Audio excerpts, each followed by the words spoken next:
मुस्कुराने की वजह तुम हो, गुनगुनाने की वजह तुम हो. आता हे मध्येच काय, तर आज आपण बघतोय basic spoken English lesson number 10.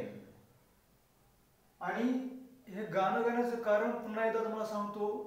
याचं कारण असं आहे की काळ म्हणजे टेन्स जो आहे तो सहाय्यकारी क्रियापदाला म्हणतो की तुझ्याशिवाय मी हसू शकत नाही आणि माझ्या हसण्याचं कारण तूच आहेस. म्हणजे कोण? सहाय्यकारी क्रियापद आहेत. असं काळ सहाय्यकारी क्रियापदाला म्हणतो. तर आता आपण शिकतोय model auxiliaries, model English meaning आणि त्याचा मराठी मिनिंग.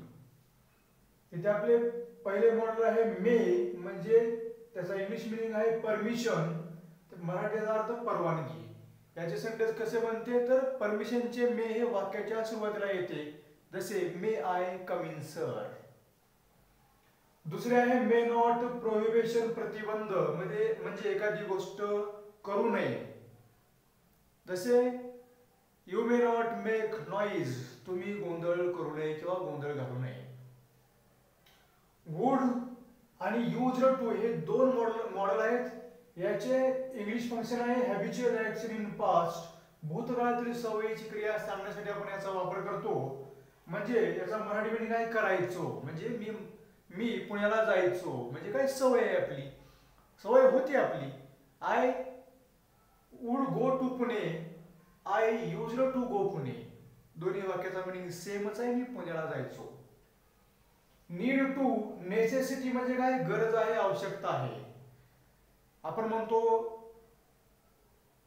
एखाद्या गोष्टीची मला गरज आहे, आवश्यकता आहे, म्हणजे काय, I need to go Pune, म्हणजे मला पुण्याला जाण्याची गरज आहे, मला आवश्यकता आहे.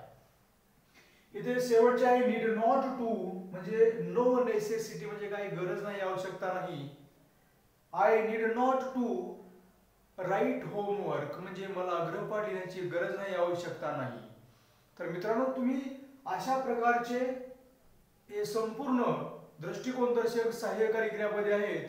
तर तुम्ही लेसन नंबर 8, 9 आणि 10 फॉलो करा, म्हणजे तुमचे